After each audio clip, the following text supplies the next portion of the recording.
Buenas noches, docente, compañeros. Somos el grupo 2. En esta noche vamos a exponer lo que es la diferencia del Congreso en la actualidad y la ley 31988, ley de reforma constitucional, que establece la bicameralidad y la reelección de diputados. Tenemos con el Congreso de la República del Perú en la actualidad, ¿no? La unicameralidad, el Poder Legislativo reside en el Congreso de la República, la cual consta de Cámara Única. El número de congresistas ya sabemos que es de 130 en la actualidad. Los candidatos de la Presidencia de la República no pueden integrar la lista de candidatos a congresistas. Los candidatos vicepresidentes pueden ser simultáneamente candidatos de una representación en el Congreso. Para ser elegido congresista se requiere ser peruano de nacimiento, haber cumplido pues 25 años y gozar de derecho de sufragio.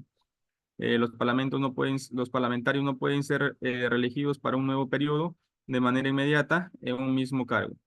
Como bicameralidad tenemos el Poder Legislativo, reside en el Congreso de la República, la cual está conformado por el Senado y la Cámara de Diputados. El Senado está conformado por un número mínimo de 60 senadores, pero puede ser incrementado mediante la ley orgánica. La Cámara de Diputados cuenta con un número mínimo de 130 diputados, pero pueden ser incrementados mediante la ley orgánica con relaciones al incremento poblacional. Para ser elegido senador se requiere ser peruano de nacimiento, haber cumplido 45 años al momento de la postulación y haber sido congresista o diputado y gozar del derecho de sufragio.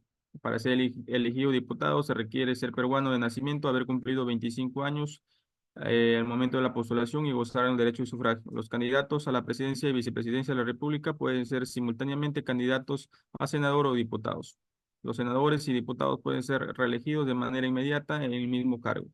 Damos paso a mi compañero.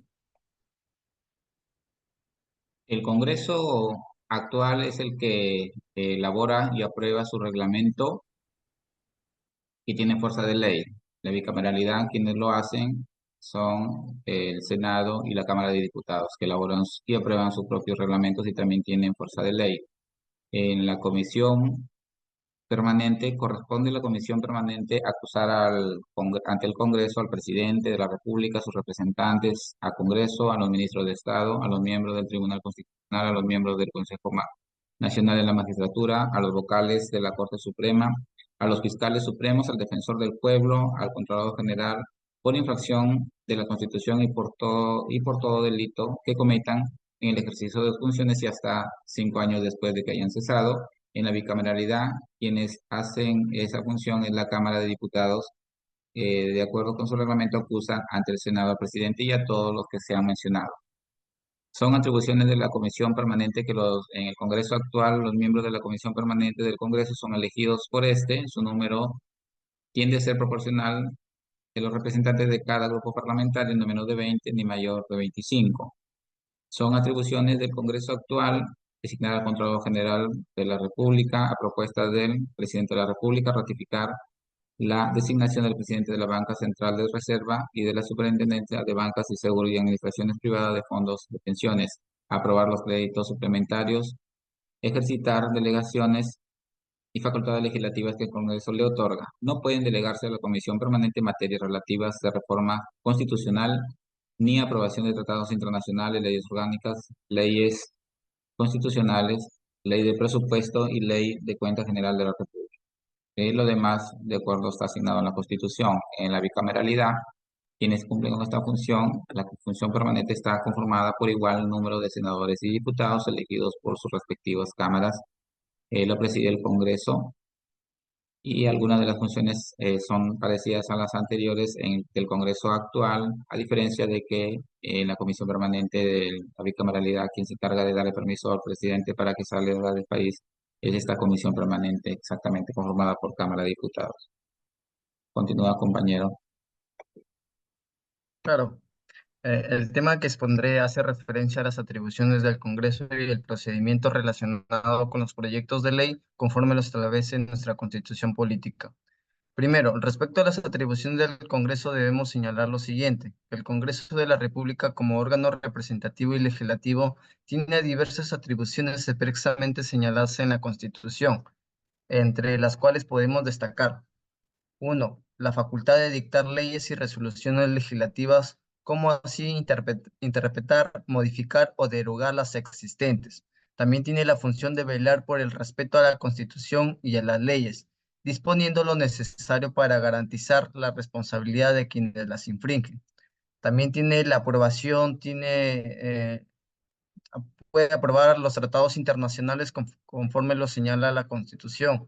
También el ejercicio del derecho de la amnistía, el otorgamiento, el consentimiento para el ingreso de tropas extranjeras al territorio nacional, la autorización para que el presidente de la República pueda salir del país y finalmente el ejercicio de todas aquellas atribuciones adicionales que expresamente le confiere la Constitución y aquellas inherentes a su función legislativa.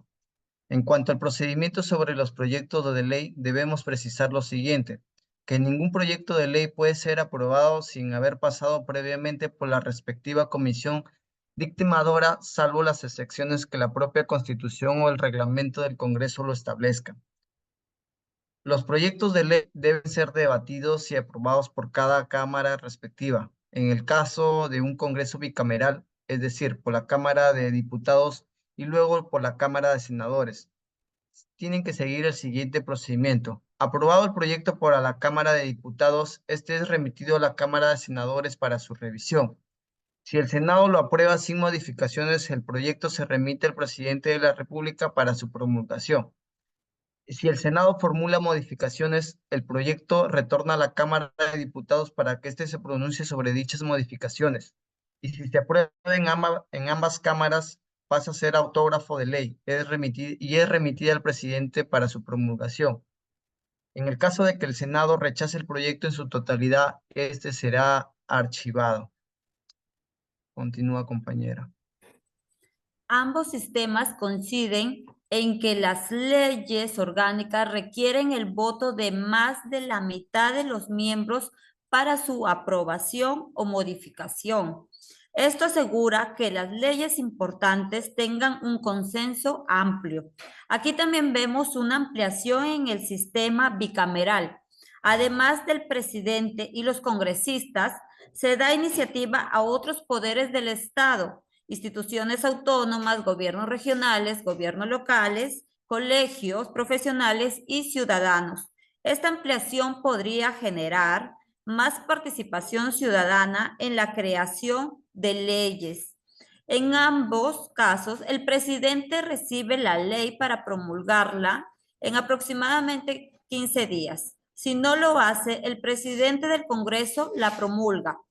La diferencia clave es que en el sistema bicameral, si el presidente hace observaciones, la ley se reconsidera con el voto de más de la mitad de los miembros de cada cámara, no solo del Congreso.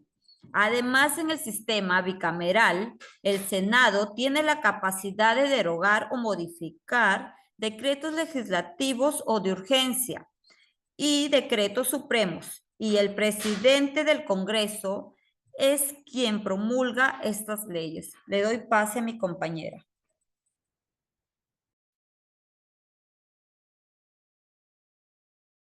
Una diapositiva mostrada compara un sistema congresual unicameral con uno bicameral, analizando la instalación de un nuevo Congreso y la restitución de sus facultades en ambos sistemas. En un sistema unicameral, el nuevo Congreso puede censurar al Consejo de Ministros tras la exposición del presidente del Consejo sobre los actos del Poder Ejecutivo durante un interregno parlamentario. El Poder Ejecutivo legisla mediante decretos de urgencia, informando a la Comisión Permanente para su revisión y elevación al Congreso de una vez instalado. Si no hay elecciones en el plazo señalado, el Congreso disuelto se reúne, recupera sus facultades y destituye al Consejo de Ministros sin que sus miembros puedan ser nuevamente ministros en el resto del periodo presidencial. En un sistema bicameral, la nueva Cámara de Diputados puede censurar al Consejo de Ministros tras la exposición del presidente del Consejo ante dicha Cámara sobre los actos del Poder Ejecutivo durante el interregno parlamentario. El Poder Ejecutivo legisla mediante decretos de urgencia vinculados al funcionamiento del Estado o política general del gobierno, informando al Senado para su revisión. Si no hay elecciones en el plazo, la Cámara de Diputados disuelta se reúne, recupera sus facultades y destituye al Consejo de Ministros sin que sus miembros puedan ser nuevamente ministros en el resto del periodo presidencial. Asimismo, la diapositiva demuestra las ventajas y desventajas en el sistema unicameral. Entre las ventajas tenemos eficiencia y rapidez en la toma de decisiones, mayor transparencia, menos duplicación del trabajo. Entre las desventajas tenemos riesgo de concentración de poder, falta de contrapeso institucional y posible mayor influencia de intereses particulares. En resumen, pues la diapositiva presenta una comparación de los aspectos operativos y las posibles fortalezas y debilidades de un Congreso con una o dos cámaras. Continúa, por favor.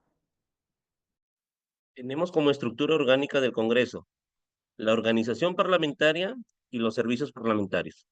En la organización parlamentaria tenemos la organización y trabajo de los congresistas, que es el Pleno, el Consejo Directivo, la Presidencia, la Mesa Directiva, las comisiones. Entre las comisiones tenemos las ordinarias, las investigadoras, especiales y ética parlamentaria. Y aparte la Junta de Portavoces. En el servicio parlamentario, que es la asesoría y apoyo administrativo, tenemos la Oficina de Auditoría Interna y la Oficialía Mayor. Muchas gracias, profesora.